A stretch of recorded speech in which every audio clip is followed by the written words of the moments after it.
Hai, apa kabar semuanya? Semoga kabar Anda baik-baik saja. Terima kasih karena sudah memberikan support dan juga kesetiaan Anda untuk membangun channel Codot Film. Yuk kita lanjutkan alur ceritanya, sambil siapin kopi dan cemilan, setting suara volume full. Gasken. Chapter 95. Awan hitam di atas kepalanya terus-menerus menyelimuti dirinya dalam kabut hitam. Si kecil melakukan semua yang dia bisa untuk melawan sampai akhirnya dia tidak bisa melakukannya lagi. Tubuhnya menjadi lebih kabur saat dia berteriak dengan marah. Untuk alasan yang tidak diketahui, tidak ada yang bersimpati saat melihat bocah iblis diusir. Banyak orang tertawa sampai mulut mereka berkedut. Hehe. Haha. Aku akan kembali. Si kecil tidak mau, menyesal, dan sangat marah ketika dia meninggalkan suaranya yang muda dan lembut. Kami akan menunggu Anda kembali. Choin Elder menyipitkan matanya dan menjawab sambil mengangkat janggutnya yang beruban. Berangkat lebih awal dan kembali lebih awal. Jangan serakah lain kali. Paman Palu tertawa dan memperingatkannya, saat dia dengan hati-hati melambaikan palu yang patah. Ai, sungguh anak yang menyedihkan, untuk benar-benar diusir oleh alam dewa kekosongan. Ini harus menjadi rekor juga kan? Sepertinya ini belum pernah terjadi sebelumnya. Kakek burung menghela nafas. Anak itu benar-benar membuat semua orang terdiam karena dia benar-benar agak keterlaluan. Dia berani melakukan apa saja demi mendapatkan tulang yang berharga. Huhu, pria kecil itu marah pada kenyataan bahwa dia sebenarnya telah diusir. Perjuangannya sia-sia karena dia terdesak keluar dari tempat awal oleh awan hitam di atas kepalanya. Reruntuhan besar muncul di depannya, dan dia dikelilingi oleh struktur yang rusak. Mereka memiliki aura kuno tentang mereka, dan puing-puing di mana-mana memberi penjelasan tentang kejayaannya sebelumnya. Gunung iblis kuno muncul satu demi satu saat aura kekacauan utama tetap ada. Mereka muncul di ujung cakrawala, dan sangat menakutkan, karena mereka menyerupai zaman sebelum penciptaan alam semesta. Ini adalah alam dewa kekosongan juga, oleh karena itu adalah konstruksi energi esensi para dewa. Kecuali tempat di sini sudah terpisah dari tempat awal serta surga lintasan surgawi, jadi tempat ini tidak termasuk dalam kategori itu. Di kejauhan, pohon willow yang menembus langit berakar di dalam reruntuhan. 5 cabangnya bergoyang tertiup angin saat menyerap kabut, dan itu memadatkan aura kekacauan utama sambil berkedip dengan lampu hijau warna-warni. Dewa Willow. Pria kecil itu dengan lembut memanggil dengan ekspresi tertekan dan tidak bahagia di wajahnya saat dia berjalan selangkah demi selangkah. Dewa Willow dibangunkan dari kondisi kultivasi khususnya. Itu sedikit terkejut ketika bertanya, "Mengapa kamu kembali?" Dengan hadiah surgawi Anda, bahkan jika Anda tinggal selama lebih dari setengah bulan, tubuh Anda yang sebenarnya tidak akan terlalu terpengaruh. Aku diusir. Si kecil sangat marah saat dia menggertakkan gigi taring kecilnya yang berkilau dan berkilau. Saya sangat tidak mau. Apakah ada orang yang akan membunuhku saat aku kembali? Siapa yang mengusirmu? Mungkinkah Anda bertemu lawan yang tidak bisa Anda kalahkan dan dipukuli? Tanya Dewa Willow. Suaranya yang lembut membuat orang merasa tenang dan tenang. Saya diusir oleh Fort God Realm. Itu tidak akan membiarkan saya tinggal di dalam. Si kecil sedih ketika dia menggaruk kepalanya dan menendang sepotong puing. Dewa Willow tercengang. Pohon willow yang selalu begitu tenang dan damai, namun tampaknya telah mengekspos beberapa fluktuasi suasana hati ketika bertanya, apa yang terjadi? Mengapa Fate God Realm ingin mengusirmu? Aku memecahkan sepotong batu. Kemudian saya tidak sengaja menghancurkan tablet dan menggali tulang dari dalam. Namun, saya diperingatkan dan awan hitam menutupi kepala saya. Jawab si kecil. Ada yang salah. Sesuatu yang istimewa pasti telah terjadi. Berikan beberapa rincian lebih lanjut. Jika Anda benar-benar menerima penghinaan atau ketidakadilan, Anda dapat kembali, kata Dewa Willow. Oh, tablet itu adalah tablet rekam dan batu itu adalah lorong Void God Realm. Pria kecil itu memberikan penjelasan singkat tentang kejadian tersebut. Dewa Willow terdiam untuk waktu yang lama. Batangnya yang hitam hangus menyerap kabut primal chaos. 5 cabangnya yang lembut dan memikat menyerap energi esensi di dalam alam dewa kekosongan, seolah-olah membatu di tempatnya. Dewa Willow, bisakah kamu mengatakan sesuatu? Bisakah saya berdebat dengan mereka dan kembali lagi? Saya sangat tidak mau pergi. Si kecil mengeluarkan ekspresi penuh harapan saat dia bertanya dengan ringan. Kamu tidak bisa. Pohon Willow jelas dan lugas karena langsung menyangkalnya. Mengapa? Si kecil malu karena kurang percaya diri. Dewa Willow menghela nafas dan berkata, kamu benar-benar. Bisakah kamu keluar dari barisan lagi? Jika itu aku pasti tidak akan mengusirmu. Saya tahu, Dewa Willow adalah yang terbaik. Ah, sayang sekali kamu bukan alam dewa kekosongan yang tidak berperasaan itu. Jika itu aku akan segera melemparkanmu ke tengah penjara binatang berwarna hitam, kata Dewa Willow. Si kecil tercengang, dan tidak bisa menahan diri untuk tidak menggaruk kepalanya ketika dia mendengar kata-kata ini. Dia membenarkan dirinya sendiri dengan suara kecilnya, sebesar itu Void God Realm dengan banyak stone tablet, tidak akan melewatkan satu pun. Selain itu tidak menulis apapun tentang tidak membiarkan orang merusaknya. Ayo kembali setelah 2 tahun. Dewa Willow menarik kesimpulan ini karena dengan tegas dan blak-blakan menghilangkan ide-idenya. Aku pasti akan kembali. Si kecil berlari ke ujung reruntuhan dan berteriak ke arah batu kapur besar. Batu kapur itu adalah lorong yang terhubung ke tanah awal. Kenapa aku mendengar teriakan bayi itu? Apakah itu asli atau palsu? Dia sudah diusir. Mungkinkah ini kemampuan mistis yang kuat? Sekelompok orang di tanah Start bingung saat mereka saling memandang. Di dalam reruntuhan, seluruh tubuh Dewa Willow bersinar, dan cahaya warna-warni hijau melonjak seperti air sebelum meledak dengan ganas dengan gelombang kejut yang mencapai langit. 5 cabangnya yang lembut bertambah besar ukurannya, sampai panjangnya lebih dari beberapa li, menusuk ke langit. Hong-hong! Ruang bergetar ketika gerbang muncul, dan kabut yang sangat tebal muncul dengan uap yang menguntungkan naik di sekitarnya. Itu membungkus dirinya di sekitar pria kecil itu, dan menyerbu ke surga dan melompat melalui pintu itu. Di dalam Stone Village, tubuh asli Dewa Willow bersinar saat memercikkan kemegahan ilahi yang tak ada habisnya untuk menutupi seluruh desa. Kemudian, sebuah wasiat agung muncul dan turun di dalam tubuh pohon. Di bawah pohon, seorang anak cantik sedang duduk bersila. Wajah kecilnya putih mengkilap seperti batu giok, dan bulu matanya sangat panjang. Namun sekarang, dia tiba-tiba membuka matanya yang besar dan dengan cepat berdiri. Nak, kamu sudah bangun. Bagaimana perasaanmu? Tubuh Anda tidak bergerak dan Anda tidak memiliki semangat. Kami pikir ada yang salah dengan Anda.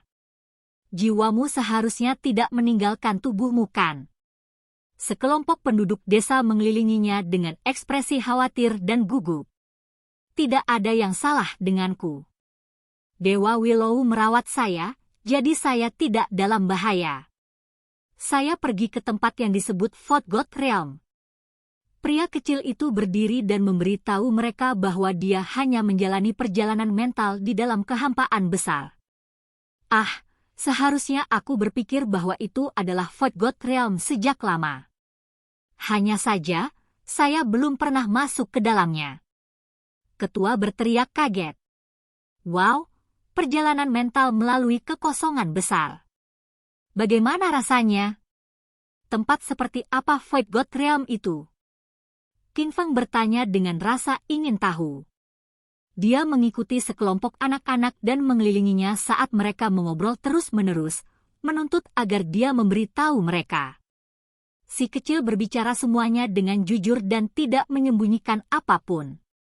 Orang-orang yang mendengarkan semua tampak terganggu dan tercengang sampai akhirnya mereka tertawa terbahak-bahak setelah beberapa saat. Aku berkata, "Nak, kamu benar-benar tahu cara main-main. Mengusir Anda benar-benar bukan ketidakadilan." Semua orang tertawa terbahak-bahak, dan hanya wajah kecil si kecil yang gelap dengan kemarahan ekstrim yang tak ada habisnya. "Kita harus pergi ke sana dan berkultivasi juga." Sekelompok anak berteriak dengan harapan besar. Setelah meninggalkan Void God Realm, semuanya seperti sebelumnya. Si kecil mulai berkultivasi lagi, dan setiap hari dia melakukan perjalanan jauh ke pegunungan. Dia melintasi tanah terlantar yang besar dan dengan keras menantang semua jenis makhluk ganas. Namun, ketika itu adalah tengah malam dan dia memahami catatan primordial sejati sendiri, dia mengalami kesulitan berkonsentrasi karena dia selalu memikirkan kembali kejadian yang terjadi beberapa waktu lalu. Perjalanan roh kali ini memungkinkan dia untuk melihat dunia luar. Dia menantikan untuk menghadapi banyak ahli, dan ingin kembali dan bertarung dengan sekolah tanpa akhir, tanah murni, dan negara kuno. Pada akhirnya, dia berbagi pemikirannya dengan kepala desa. Kepala itu diam dan hanya mengangguk setelah beberapa saat. "Nak, kamu harus melebarkan sayapmu dan terbang. Desa batu terlalu kecil dan tidak cocok untukmu." Semua penduduk desa diberitahu, dan mereka semua datang dengan tergesa-gesa. Meskipun mereka mengerti alasan keputusan si kecil, mereka masih kesulitan melepaskannya. Mereka menyaksikan saat dia belajar berjalan, belajar mengucapkan iya, dan akhirnya menjadi sangat luar biasa. Kepergiannya kini membuat semua bibi dan nenek meneteskan air mata. Bahkan sekelompok laki-laki dewasa terdiam pada kenyataan bahwa anak itu akhirnya tumbuh dewasa. Desa batu kecil tidak dapat menampung Shihao lagi, dan dia membutuhkan langit yang luas untuk melebarkan sayapnya dan membumbung tinggi. "Anak kecil, bagaimana kalau kita pergi denganmu?" Ermeng, Pihou, dan beberapa lainnya berkumpul dan ingin melihat-lihat dunia luar. "Tidak. Kultivasimu jauh dari cukup untuk keluar dari gurun besar ini. Tetap di sini dan kultivasi dengan baik untukku." "Betul sekali. Ermeng, Pihou, kalian sudah 12 atau 13 tahun.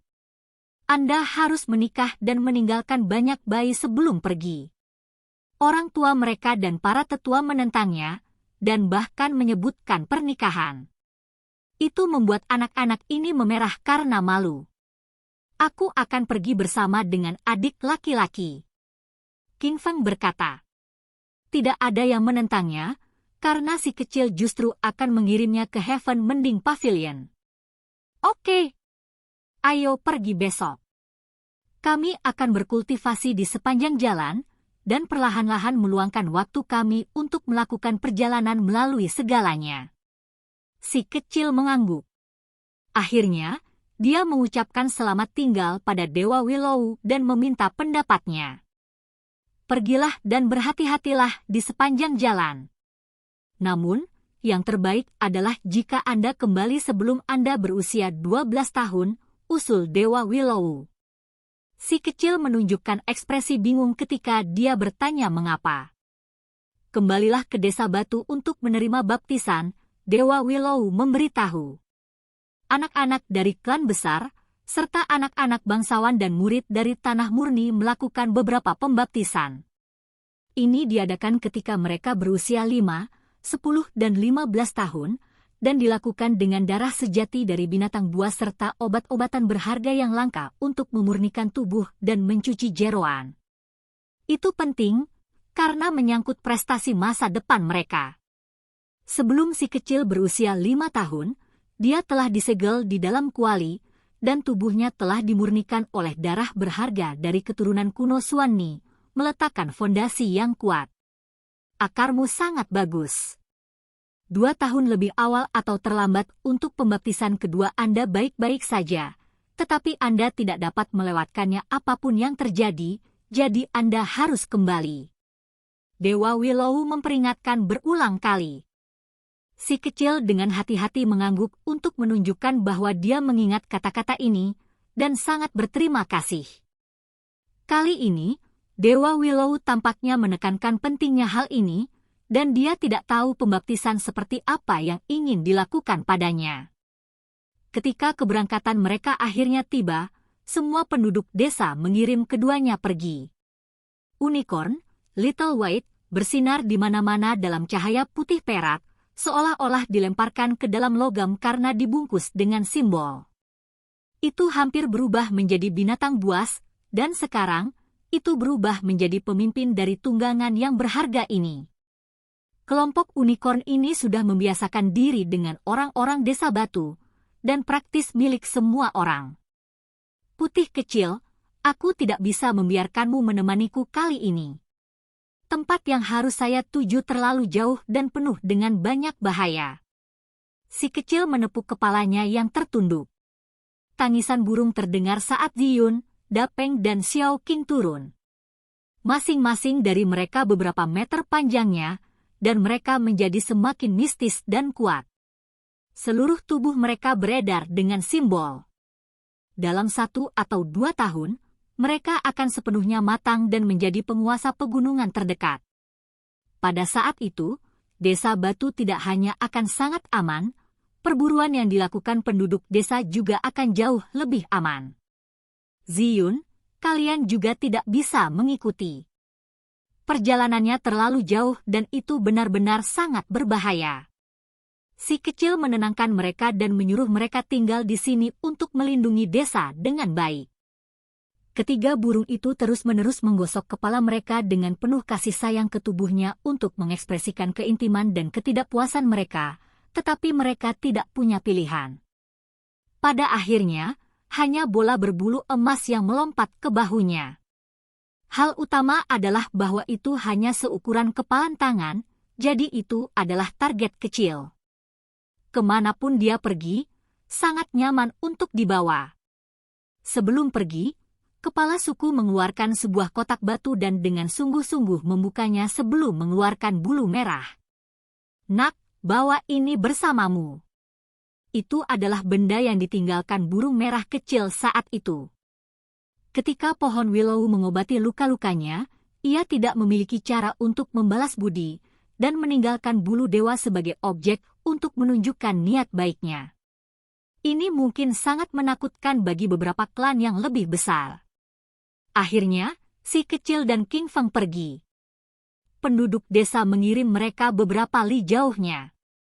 Banyak orang meneteskan air mata karena mereka benar-benar takut kedua anak ini akan mengalami kecelakaan, karena mereka masih kecil. Dunia terlalu besar, satu bagian dari gurun besar akan membentang lebih dari 10.000 li. Begitu mereka berpisah, akan sulit untuk bertemu lagi. Banyak wanita desa mulai menangis, dan bahkan beberapa pria dewasa merasa mata mereka menjadi masam. Anak kecil, kamu harus segera kembali. Kami masih menunggu Anda untuk membawa kami menjelajahi dunia, teriak sekelompok anak. Ketika mereka bertemu lagi, mungkin mereka sudah lebih dewasa dan sudah menjadi ayah dan ibu. Selamat tinggal!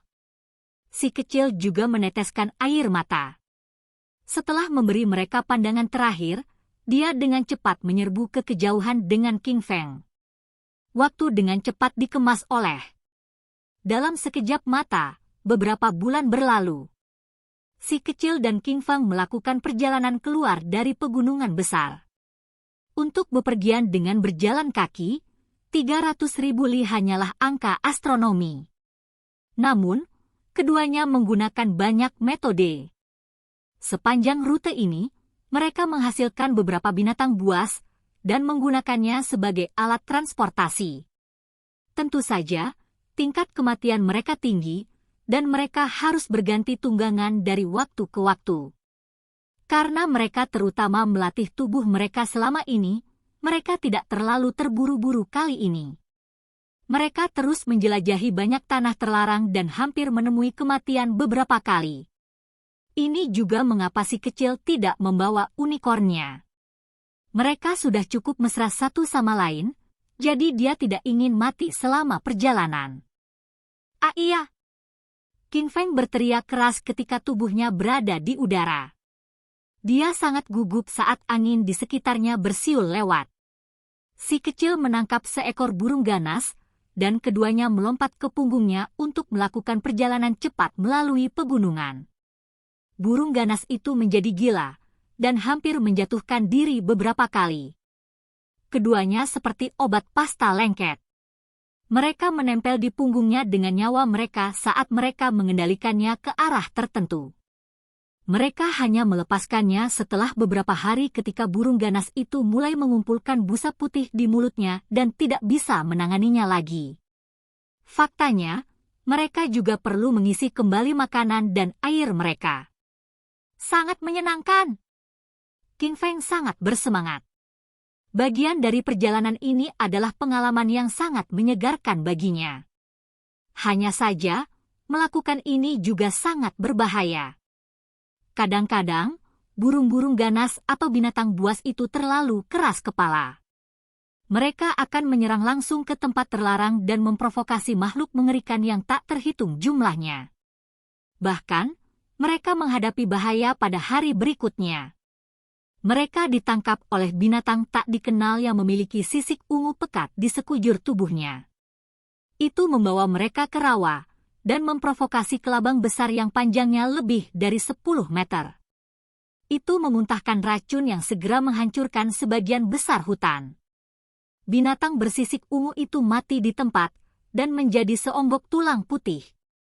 Jika bukan karena pemikiran cepat mereka dan melompat lebih awal untuk melarikan diri, tubuh mereka berdua pasti sudah tidak ada lagi.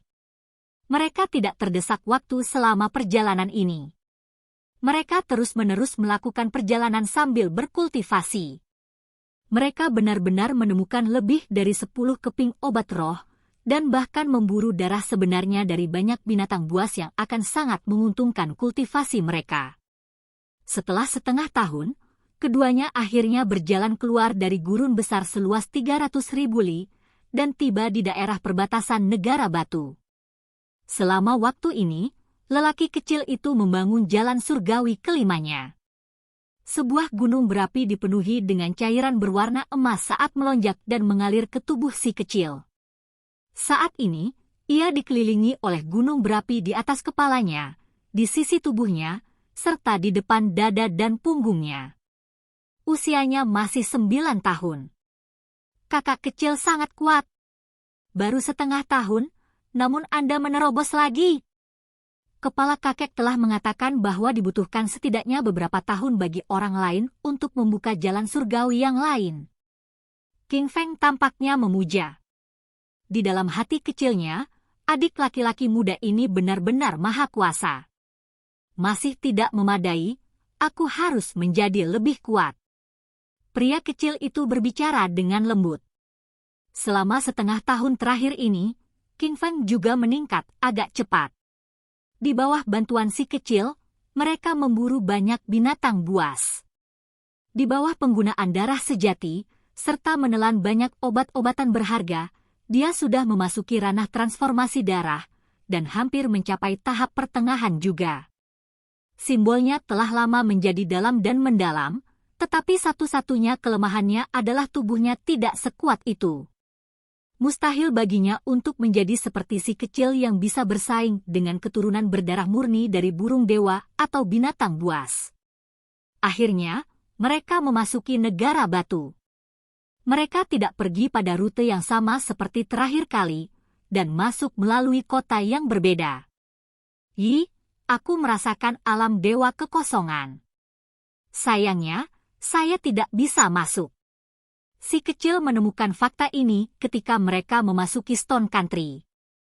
King Feng, kamu harus memasuki Void God Realm untuk melihatnya.